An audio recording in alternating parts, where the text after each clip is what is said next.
سورہ الاعراف کی آیت نمبر 55 میں اللہ پاک ارشاد فرماتے ہیں، تم لوگ اپنے پروردگار سے دعا کیا کرو، گڑ گڑا کر بھی اور چپکے چپکے بھی، واقعی اللہ تعالیٰ ان لوگوں کو ناپسند کرتا ہے جو حد سے نکل جائیں۔ اس میں یہ فرمایا گیا ہے کہ بے شک اللہ اپنے بندوں کی دعا ضرور قبول کرتا ہے، بس انسان کو چاہیے کہ وہ چپکے سے اور رو رو کر بھی اللہ ہی سے فریاد کرے اور اسی کے آگے ہاتھ پھیلائے۔ اور حد سے گزر جانے کا مطلب یہ ہے کہ زیادہ اونچی آواز میں دعا نہیں مانگنی چاہیے، صرف دل میں ہی اپنے اللہ کو پکاریں اور یہ کہ ناجائز چیز طلب نہ کریں، بے شک اللہ جائز حاجات پوری کرنے والا ہے اور قبول فرماتا ہے۔ اس نے مجھ سے پوچھا کہ دعاؤں میں کیسے رویا جاتا ہے۔ اس کا بس اتنا ہی راز ہے کہ تکلیف جتنی گہری ہو، دعاؤں کا خضوع و خضوع اتنا بڑھ جاتا ہے۔ زندگی مجھے اس موڑ پر لائی کہ جب میرے پاس اللہ کے سامنے رونے کے علاوہ کوئی اور چارہ نہ تھا، تب میں نے جانا کہ ہر ٹوٹنا برا نہیں ہوتا، ٹوٹنے کے بعد اگر رب سے جڑنا ہو تو وہ غم مزہ دیتا ہے اور دل سکون سے بھر جاتا ہے۔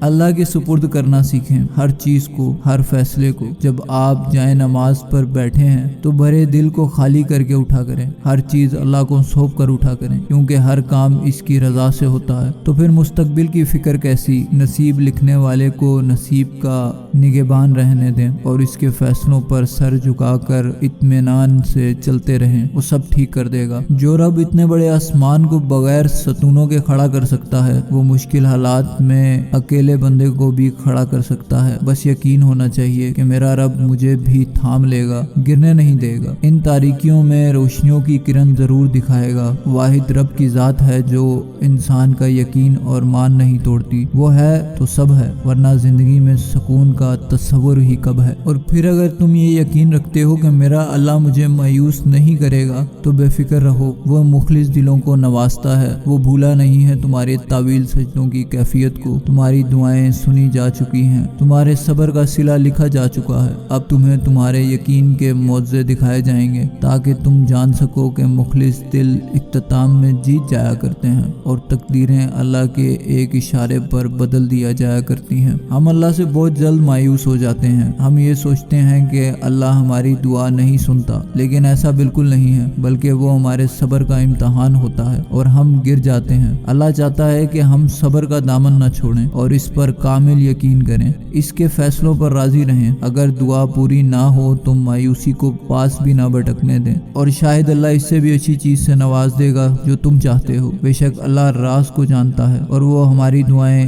ضرور قبول کرے گا انشاءاللہ۔ میرے دوستوں کا ہمیشہ مجھ سے یہ سوال ہوتا ہے کہ دعاؤں کا کس وقت مانگنا زیادہ قبولیت ہے؟ ویسے تو تم اللہ کو جس وقت بھی پکارو وہ سنتا ہے، وہ ارحم الراحمین ہے۔ تو اللہ تعالیٰ نے کچھ مخصوص اوقات بتائے ہیں کہ جس وقت دعا رد نہیں ہوتی، تو ان میں سے جو چند اوقات ہیں وہ آج میں آپ کو اس ویڈیو میں بتانے جا رہا ہوں۔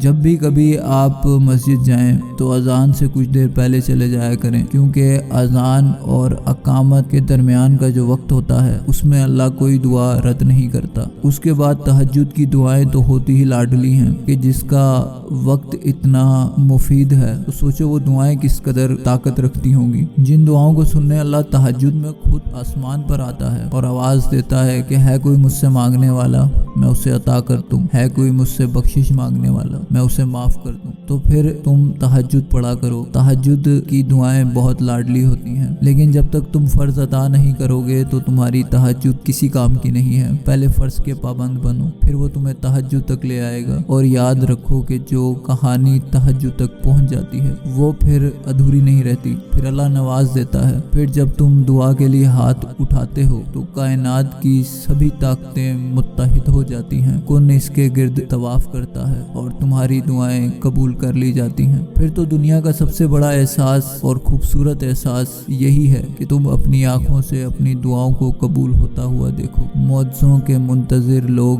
اتنا جلدی ہارا نہیں کرتے، اس لیے صبر رکھو، صبر سے اللہ کے رسی کو تھامے رکھو، وہ ضرور کن فرمائے گا۔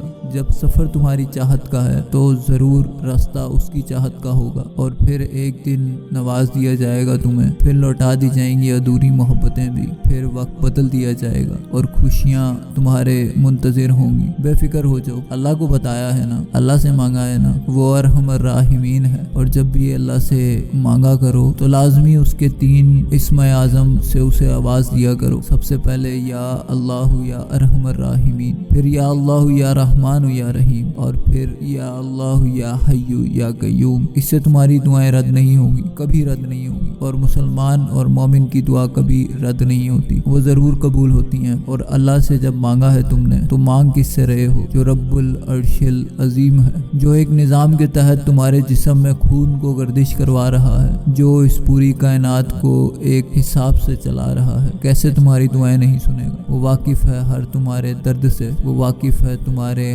ہر کیے ہوئے طویل سجدوں سے۔ تو بس پھر پہنچ لو اپنے سبھی آنسو، تمہاری دعائیں سنی جا چکی ہیں، تمہارے صبر کا صلہ لکھا جا چکا ہے۔ اب تمہیں تمہارے یقین کے معجزے دکھائے جائیں گے تاکہ تم جان سکو کہ مخلص دل اختتام میں جیت جایا کرتے ہیں، اور تقدیریں اللہ کے ایک اشارے پر بدل دیا جایا کرتی ہیں۔ میری دعا ہے کہ اللہ پاک سبھی ٹوٹے دلوں کو جوڑ دے۔ اللہ نگہبان۔